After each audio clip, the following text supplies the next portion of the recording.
कपिल सिब्बल की तरफ से दलीलें रखी जा रही हैं।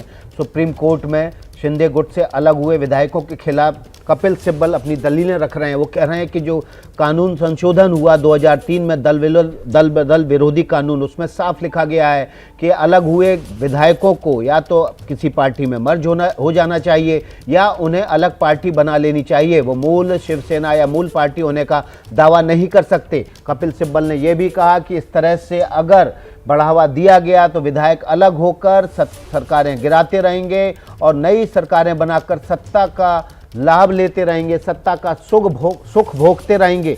कपिल सिब्बल लगातार दलीलें रख रहे हैं कि क्यों शिंदे गुट के पास असली शिवसेना होने का दावा सुरक्षित नहीं है, वो असली शिवसेना होने का दावा नहीं कर सकते। अंकित, लगातार कपिल सिब्बल की तरफ से दलीलें देकर ये कोशिश की जा रही है कि किसी तरह से सुप्रीम कोर्ट को ये इस बात के लिए तैयार कर सकें कि जो अंतरिम रोक ही लगा दो, जो सुप्रीम कोर्ट ने शुरुआती दौर में सुनवाई करते हुए बहुमत परीक्षण को नहीं रोका था और ये कहा था कि हमारे फैसले से आगे की कार्रवाइयां बंद ही रहेंगी। अब कपिल सिब्बल चाह रहे हैं कि फिलहाल रोक लगा दो, तो मतलब ये कि जो स्थिति अभी है उसके अलावा रिवर्स कर दी जाए स्थिति। बिल्कुल, देखिए कपिल सिब्बल कोशिश यही कर रहे हैं। इस सबके बीच में कपिल सिब्बल की एक और दलील सामने आ गई है। वो ये कह रहे हैं कि देखिए अगर इन्होंने अपने कंडक्ट से, यानी कि जो उद्धव ठाकरे गुट था और उद्धव ठाकरे अगर पार्टी के अध्यक्ष हैं, उनके निर्देश को नहीं माना और अपने कंडक्ट से पार्टी विरोधी गतिविधि में शामिल रहे हैं, तो ऐसे में तो उनकी सदस्यता पहले ही चली जानी चाहिए शेड्यूल 10 के हिसाब से। और ऐसे में अगर वो लोग चुनाव आयोग जाते हैं ये कहते हुए कि पार्टी हमारी है, तो जब वो सदस्यता ही उनकी चली जाएगी तो चुनाव आयोग वो कैसे जा सकते हैं। यानी कि जिस बात का भी मैं जिक्र कर रहा था कि केंद्रीय चुनाव आयोग में जो मामला है, तो अब उद्धव ठाकरे गुट के लिए वो भी एक नाक का सवाल बना हुआ है। क्यों? क्योंकि अगर जो है केंद्रीय चुनाव आयोग के अगर कोई आदेश देता है तो यह भी हो सकता है कि शिवसेना, असली शिवसेना किसकी, उस पर केंद्रीय चुनाव आयोग फैसला ले ले और वो उद्धव ठाकरे के लिए भी कहीं एक बार फिर से एक बड़ा झटका ना साबित हो। इसी वजह से कपिल सिब्बल की दलीलें चल रही हैं।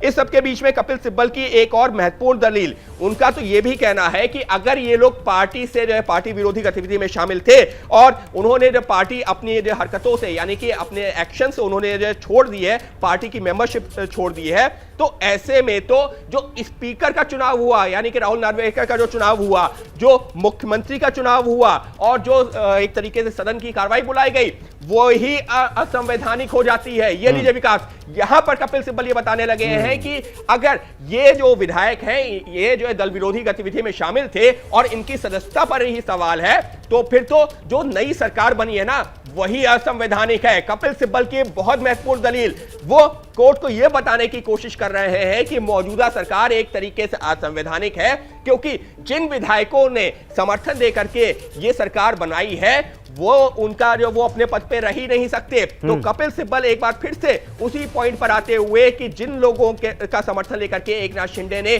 सरकार बनाई वो तो अयोग्य है, उसी लाइन पर अपनी दलीलों को आगे बढ़ा रहे हैं। और महत्वपूर्ण क्या है, कपिल सिब्बल ये बता रहे हैं कि मौजूदा सरकार असंवैधानिक है और जब चुनाव आयोग में जब ये विधायक जा रहे हैं जिनकी सदस्यता को लेकर ही सवाल है, तो फिर तो केंद्रीय चुनाव आयोग को भी कोई फैसला लेना ही नहीं चाहिए। तो कुल मिलाकर के कपिल सिब्बल लगातार यही बता रहे हैं कि यहां पर अब तक पिछले एक महीने में जो भी फैसले लिए गए हैं वो तो असंवैधानिक है। लेकिन विकास ये भी गौर करना होगा कि सुप्रीम कोर्ट अमूमन जो सदन के अंदर की कार्रवाई होती है वहां पर स्पीकर का एक विशेषाधिकार होता है, उस पर अमूमन अगर मैं बात करूं तो हस्तक्षेप नहीं करता, जैसा कि इस मामले में भी किया गया है। इसी वजह से सुप्रीम कोर्ट ने कोई अंतरिम आदेश नहीं दिया है। लेकिन कपिल सिब्बल अब कोशिश कर रहे हैं कि सुप्रीम कोर्ट कोई आदेश दे।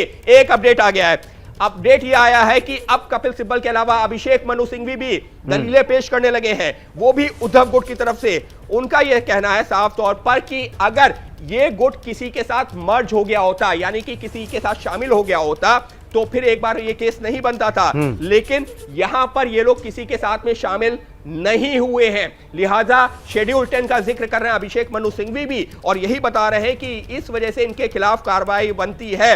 इतना ही नहीं, वो तो ये भी कह रहे हैं कि शेड्यूल 10 के हिसाब से जो इनकी गतिविधियां रही हैं वो जो पार्टी विरोधी रही हैं और ऐसे में इनके खिलाफ अयोग्यता की कार्रवाई भी सही है। तो ऐसे में ये लोग जो मेजॉरिटी की बात कर रहे हैं ना कि पार्टी में 2/3 विधायक हमारे साथ में है, पार्टी पे हमारी मेजॉरिटी है, ऐसा नहीं है। उनकी अयोग्यता का ये मामला बनता है। तो कपिल सिब्बल हो या अभिषेक मनु सिंघवी हो, कमोवेश वो सुप्रीम कोर्ट को कन्विंस ये कर रहे हैं अपनी दलीलों से, कोशिश कर रहे हैं कि सुप्रीम कोर्ट उनके पक्ष में कम से कम कोई अंतरिम आदेश दे, जो कि अब तक नहीं हुआ है। हालांकि सुप्रीम कोर्ट ने जब जो है फ्लो टेस्ट करवाने को कहा था तो ये जरूर कहा था कि सुप्रीम कोर्ट का कोई अंतिम आदेश होगा वो इस केस पर जो है बाध्य होगा। ये हैं शर्मा जी, जो रात का खाना और देश दुनिया की सुर्खियां दोनों लेते हैं सुमित अवस्थी के साथ। अब ये हैं इनके पड़ोसी बैनर्जी साहब। मिष्टी दोई खाते खाते पूरा बंगाल जान लेते हैं सुमन दे के साथ। इनकी तरह आप भी देखें अपने फेवरेट न्यूज एंकर को एक ही ऐप पर और डाउनलोड कीजिए एबीपी लाइव ऐप अपने स्मार्ट टीवी पर।